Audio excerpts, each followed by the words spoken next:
أعوذ بالله من الشيطان الرجيم.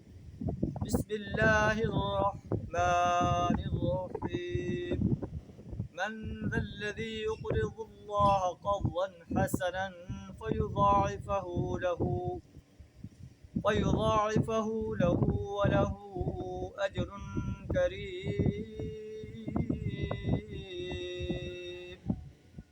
صدق اللہ العظیم.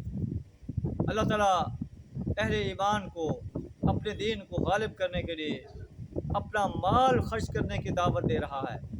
اللہ فرماتا ہے کہ یہ مال اللہ کے ذمہ قرض، جو تم اللہ کے راستے میں اللہ کے دین کو غالب کرنے کے لیے اپنا مال خرچ کرتے ہو، یہ اللہ کے ذمہ قرض ہے. کون ہے جو اللہ کو قرض حسن دے؟ من ذا الذی یقرض اللہ قرضا حسنا.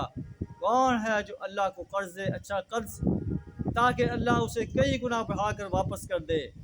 وَلَهُ أَجْرٌ كَرِيمٌ، اور ان کے لیے بہترین اجر. یہی مال قیامت کے روز مومنین کے لیے نور کی شکل میں ان کی رہنمائی کر رہا ہوگا. اس دن تم دیکھو گے مومن مردوں اور مومن عورتوں کو، يَسْعَى نُورُهُمْ بَيْنَ أَيْدِيهِمْ وَبِأَيْمَانِهِمْ، ان کے آگے اور ان کے دائیں جانب ان کا نور دوڑ رہا ہوگا.